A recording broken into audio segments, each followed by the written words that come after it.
grabe naman anak, super happy naman ako today. At dahil dyan, syempre, wish granted na ang hinihiling mong swimming. Matagal na ngang hinihiling ni Siwa ang mag-swimming. Pero syempre, kailangan may dahilan bago ibigay ang hiling, di ba? Kaya naman today, it's your day, Ate Siwa. So, dalawa nga lang kami pumunta dito sa Willand Days Resort. Para nga talagang mag-enjoy si Siwa at wala akong iba nasikaso kundi siya nga lang talaga.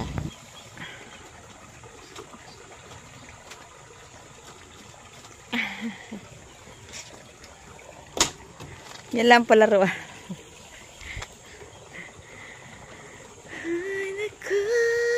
Oh. Wala kang kalaro dito na kay. Baka mamaya may maliligo. Antayin-antayin lang natin. Baka may bata. Kasi nag-graduate.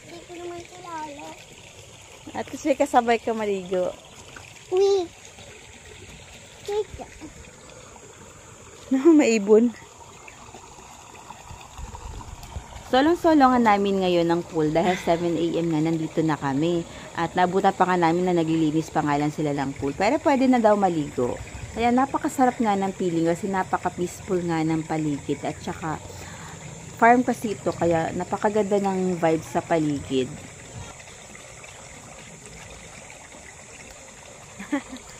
Solo-solo mo ah. Solo-solo mo? Mura lang ang babayaran dito, solo mo pa.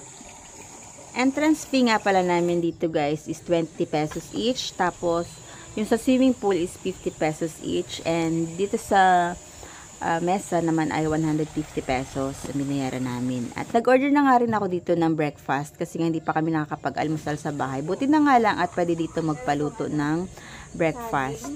At buti na nga lang at napakabait at napakamasikaso ng staff dito. Kaya naman talaga na-enjoy namin talaga ang moment na to dito sa Willand Days Resort.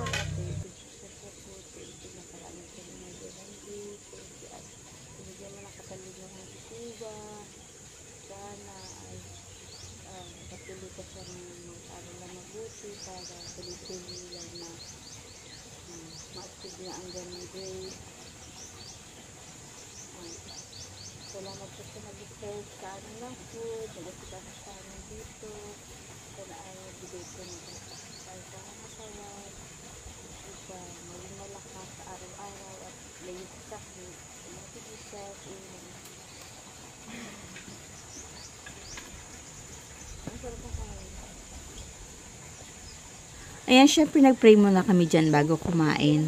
In-order nga pala ngayon ay Chick-Silog. Syempre yan ang favorite ni Siwa Chicken. At sa akin naman, syempre hindi pwedeng mawala ang coffee. And sunny side up egg. Favorite yan sa umaga. Sobrang sarap sa feeling ng breakfast namin dito guys. Ganito talaga yung gusto ko. Napaka-peaceful tapos nature vibe lang. Feeling ko talaga babalik kami dito dahil nga napakaganda talaga ng vibe dito. Tapos, yung staff, napakabait, napakamasikaso. Tapos, yung food, masarap din yung pagkaluto nila. Tapos, kung ano yung sasabihin mo, yung kailangan mo, talagang meron din sila, nagpo-provide sila. Kaya talaga mafe-feel mo yung relax time lang talaga. And malapit lang din kasi ito sa amin. Mandaunahan lang ng San Mariano. Kaya napakadali lang talaga pumunta dito. Yung chicken nga pala nila dyan guys is 80 pesos at yung rice nila dyan is 20 pesos. Maganda naman yung plating kasulit. At sa pagkakataon nga na yan, habang nga nagkikwentuhan kami, ay kinuha ko na nga yung pagkakataon na yan na best time na talaga na ipaliwanag sa kanya na sana sa susunod ay ganun pa rin, mataas pa rin yung grade niya kahit na iba na ulit yung bago na ulit yung teacher niya and na kailangan talaga na sanayin talaga siya na nag-aaral, na mataas ang grade niya para nga ready siya sa kung kahit anong kurso na kukunin niya pagdating sa college. At mararanasan niya pa ang mga gusto niyang maranasan kapag nga nakapagtapos siya ng pag-aaral, yung mga gusto niya. Kasi ito si Siwa, may pagkasosyal na bata to kasi sa Manila nga kami nagtagal. Kaya ang gusto nga nito mga social style na mga ganitong moment. Kasi gano'n nga yung mga ginagawa namin sa Maynila noon. Kasi nga, ako nung nag-aaral ako, parang wala akong naalala na ganto na kailangan mataas. Since nga nag-aaral ako ng college, yung ko na-realize na dapat pala mula bata pa lang ay talagang sinanay na mataas yung grade. Hindi pwedeng ang nasa isip ko kasi that time is mahalaga makapasa, wag lang bagsak kasi hindi maging repeater. Parang yun lang nasa isip ko. Pero nung nag-college ako, doon ko nga na-realize na dapat pala sinanay ako na mataas lagi ang grade. Kasi nung nag-AUP nga ako, hindi ko nga makuha yung gusto kong kurso doon. Hindi ko na-continue yung nursing ko doon kasi kailangan mataas nga yung average. Yung water nila dyan na pang-inom is libre yan. Tapos, pinahiram nila kami ng kettle para sa hot water. And, ito pang masarap sa pakiramdam dyan. Ang may-ari nga pala ng resort na to guys is Adventist, pati yung mga staff. Kaya mapifeel mo talaga yung Christian vibe dito sa lugar na to. And syempre, hindi ka na mag-worry sa food. Nabutan pa nga namin sila dyan na nag-worship. Pero winelcome pa rin kami dyan ng may-ari and pina-assist nga kami sa staff nila. Iniwan ko nga pala muna dyan si Siwa guys dahil nga mag-start na ako mag-swimming. Tara na. Yung nasa gilid nga pala na jar guys is yun yung banlawan dyan. Pwede kanyang banlaw bago maligo kung ayaw mong pumunta sa CR. Perfect nga talaga yung time namin guys dahil solo-solo nga namin yung pool at hindi masyadong mainit yung araw. Kaya naman in-enjoy ko na nga talaga ang paglangoy-langoy dito.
Itong sa kabilang pool nga pala guys, yung pambata, yan dyan si Siwa. At sa kabilang pool naman pang matanda. Pero mababaw lang din naman dun sa pang matanda. Siguro mga 4 feet lang yan.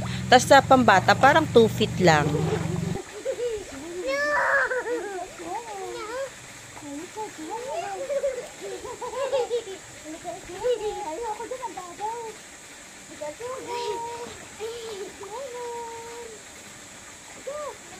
Niyaya ko na nga dyan si Siwa dito sa area ko dahil nga mababaw lang naman kaya kayang-kaya ko lang rin naman siya.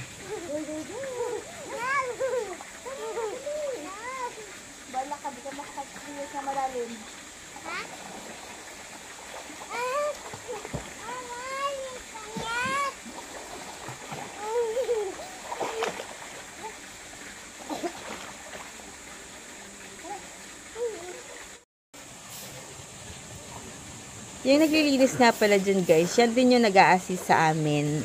At ito nga yung maganda dito guys, na kapag ikaw nga nauna sa swimming pool, talagang malinis pa talaga yung pool area na yan.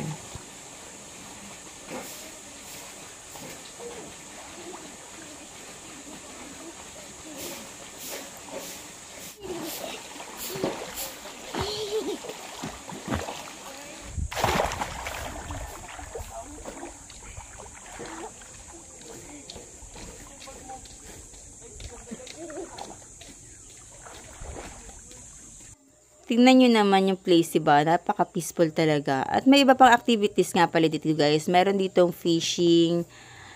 Pwede ka mamingwit dyan ng mga tilapia. Hindi nga namin nagawa yun. Siguro sa susunod, gagawin namin yun. Meron din dyan boating.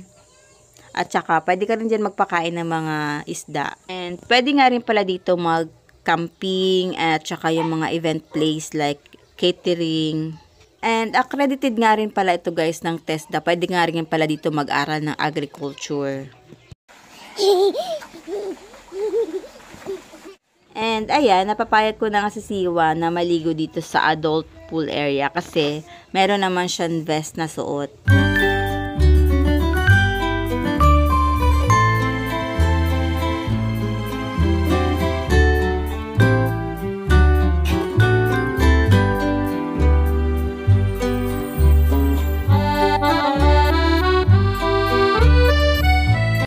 tuwang-tuwa nga dyan ang bagets na yan. Talaga super bonding moment kami dyan.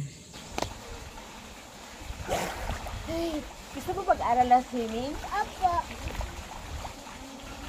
Swim ka na. Mama, huwag na ako bitawan. Huwag na ako bitawan.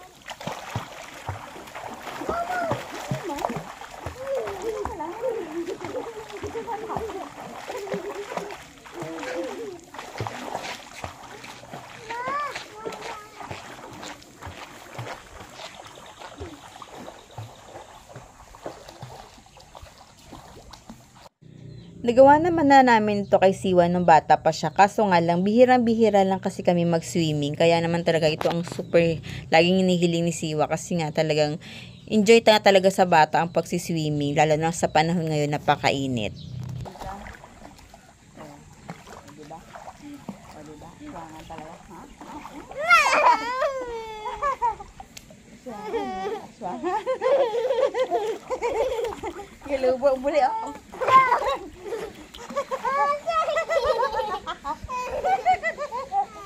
Ang baho tayo. Ang baho tayo na buli.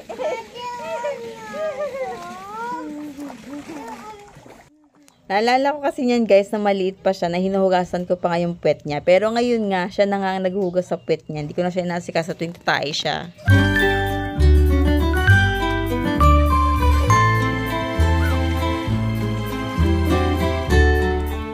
Lang ako dito ha.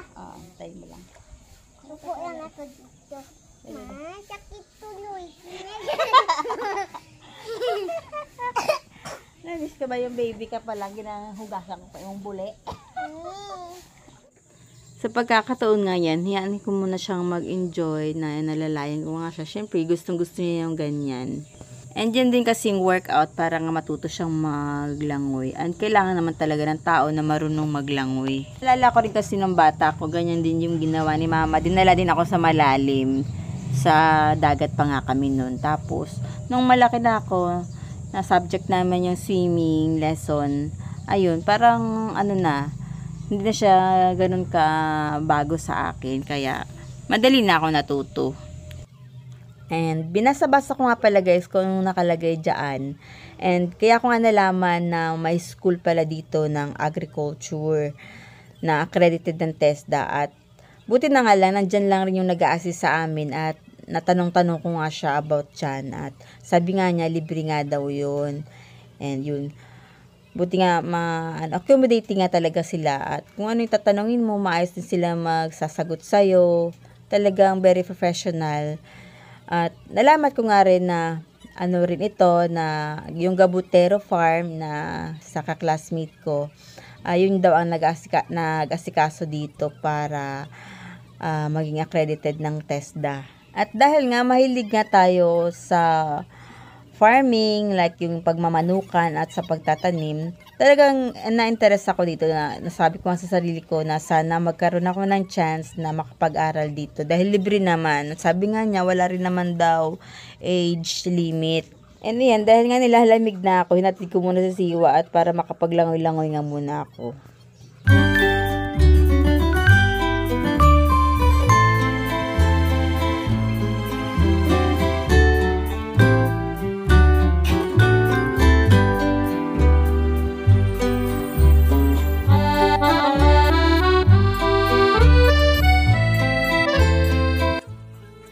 And ayan, nadagdagan na rin sila ng guest. Feeling ko mga estudyante yun ng San Mariano National High School. Feeling ko mga high school student yun. And nagpray-pray nga ako dyan guys. Sabi ko, Lord, dito na ba yung life ko about na sa pagpa-farming.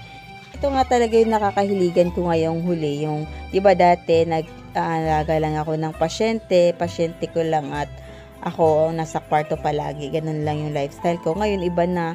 About na sa pagtatanim, sa mga hayop-hayop. And eto, pangarap ko rin magkaroon ng pool or resort doon magkaroon ng farm resort doon sa backyard.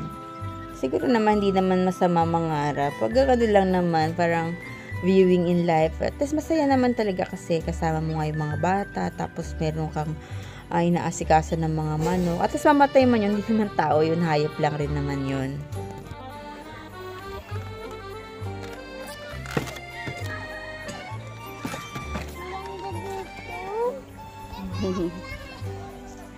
Ayan, at dahil nga dumami na rin ang guest nila, may mga bata na rin.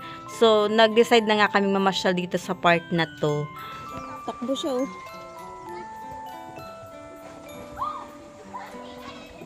Nasikaso niya.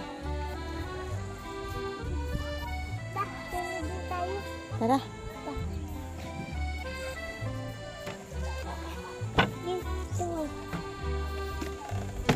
Kaya ko. Maganda, no? Ito Dito ulit. guys, sa solar natin.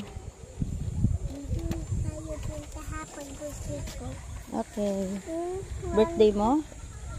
So nga pala guys, pwedeng mag-fishing, magpakain ng mga isda.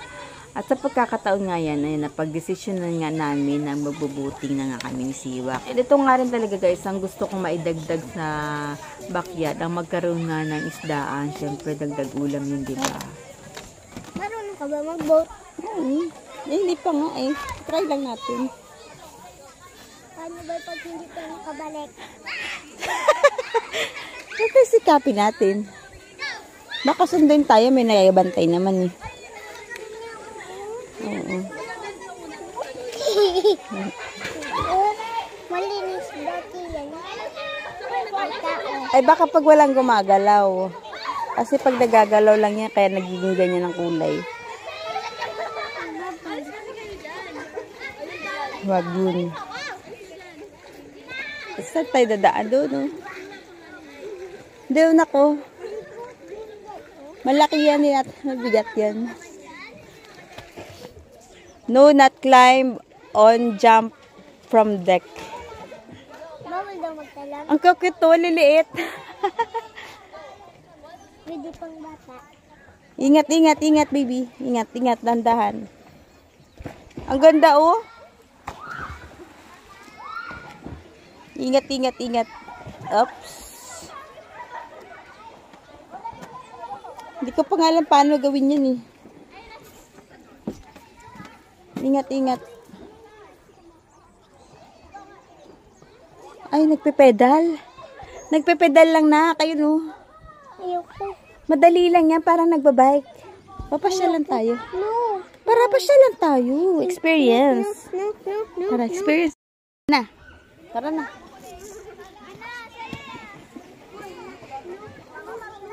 Para mag-experience tayo. Experience. First time ko nga talaga to guys at masaya nga ako at may experience ko na nga today.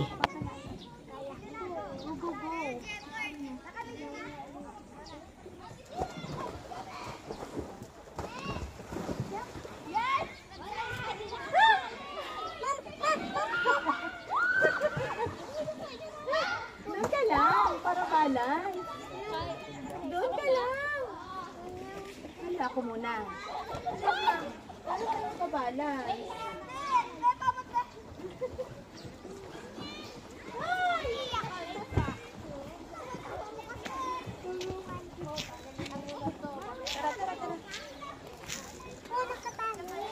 Oo, kukunin yung pag-aalis na tayo.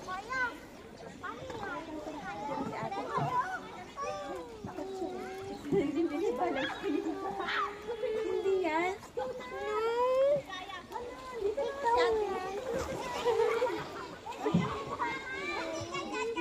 Madali lang yan. Hindi mo kaya. Kaya natin.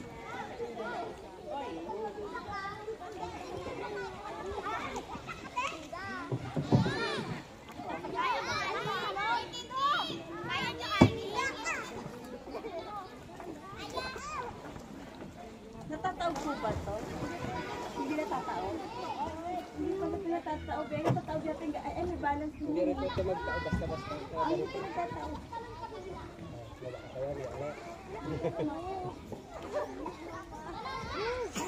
Hindi magtao, magagagayan lang yan. Doon ang balat niyan. Uy, hindi kaya yata yan. Hindi pa sa dagat yan.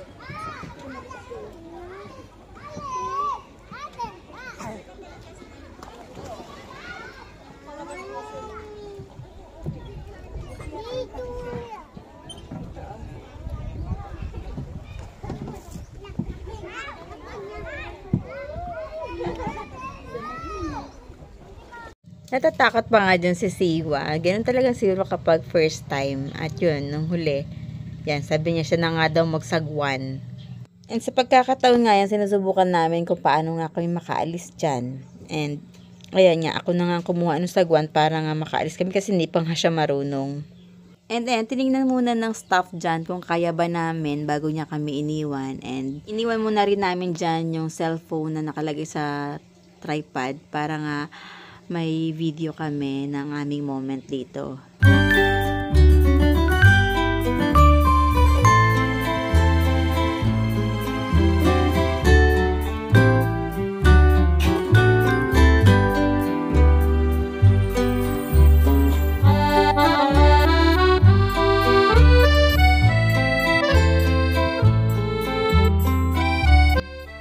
Dahil hindi moving tripod yung dala namin dyan, so hindi na nahagip ng camera kung nasa na kami. Pero, ang ganda ng aming napuntahan guys, may mga pulo-pulo pa kami dyan nakita, yung may paikot-ikot pa kami dyan.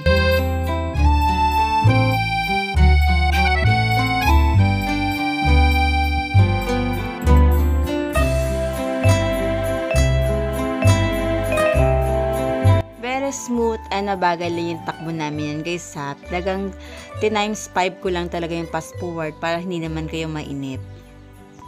Talagang enjoy the moment lang. Sarap-sarap pala sa feeling ng ganyan, mag-boating. At ayan, pabalik na nga kami at ang binayaran nga pala namin yan guys ay 50 pesos per head. Napaka-unforgettable moment talaga today. Perfect na talaga yung mga ganito for dating at saka bonding moment talaga. Kaya sa mga mamis dyan na hindi kayo dinidate ng asawa nyo, huwag kayong magmukmuk sa bahay, i-date nyo na lang yung anak nyo, mag-date na lang kayo ng anak nyo para masaya lang ang life, ba? Diba? Hayaan nyo na lang siya kaysa naman awayin ng awayin, ba? Diba? Nakaka-bad vibes. Buti na nga lang talaga yung papa ni Siwa is binibigay niya nga talaga kung anong gusto namin. Sa pera, support talaga siya. Kagaya ng iba, zero talaga. At iyan nga, ipababa na nga ako dyan at buti na nga lang talaga yung staff dito ay talagang kahit napakaraming guest ay dali-dali nga nilang inaalalayan yung mga bababa dito sa boat.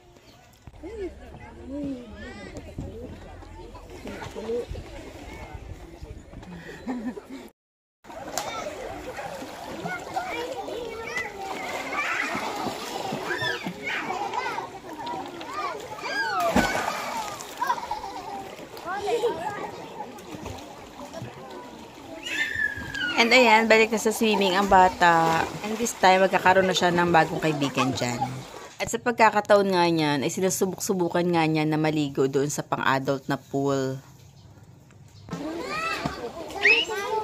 At ayan, pinuntahan nga niya ako dyan.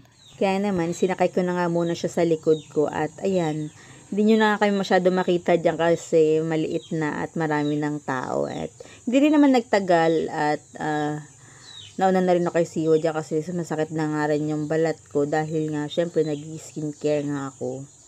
Siguro mga mag-alas 9 na to.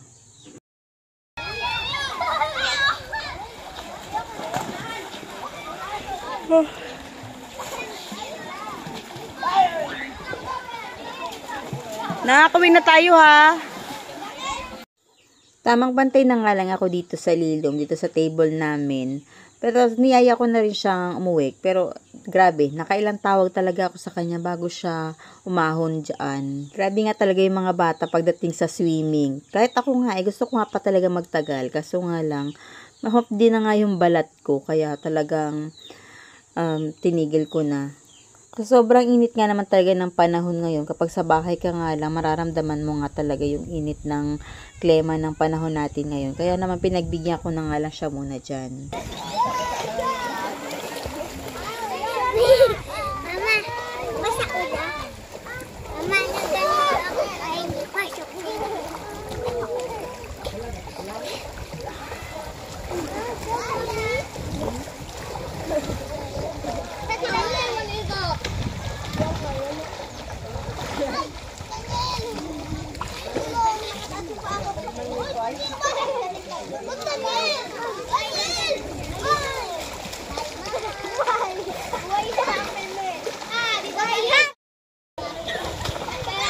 Dito? Taktay na kaya ali? Dito?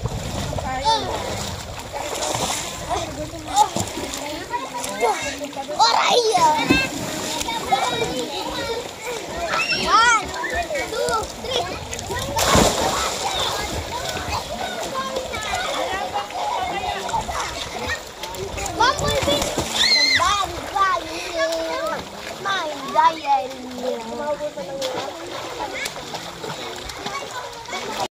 Kitang-kita nga talaga yung saya kay Siwa. Kaya nga kapag masaya siya, siyempre masaya rin yung mama. At dahil nga bakasyon na rin naman nila ngayon.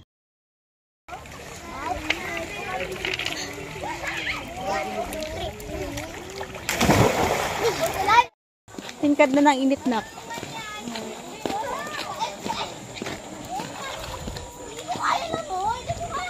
Mahulog ka ha.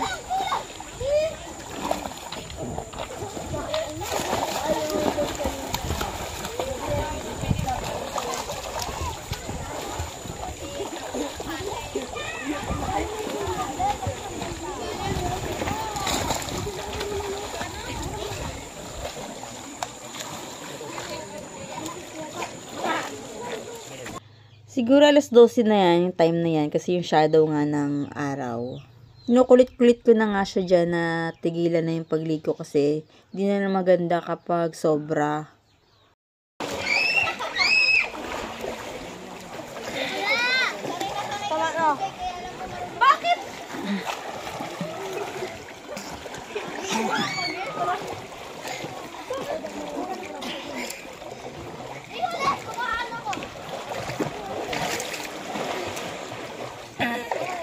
Tayo nga ako ng isang ano, salbabida. Baka nga. Sige.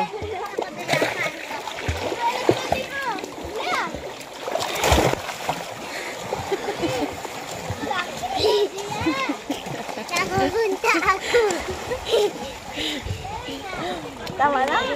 Hanggang alauna nga pala kami dyan guys at kinulit ko na nga si Siwa na umuwi dahil nga sabi ko pag hindi tayo umuwi baka sa susunod di tayo pagbigyan ni nanay dahil nga may gagawin si nanay baka malate siya. And nag-take out nga rin pala ako dito ng food guys para nga may maya ipasalubong naman ako sa bahay. May lettuce din sila na fresh na dito tinanim at yan pansit habhab.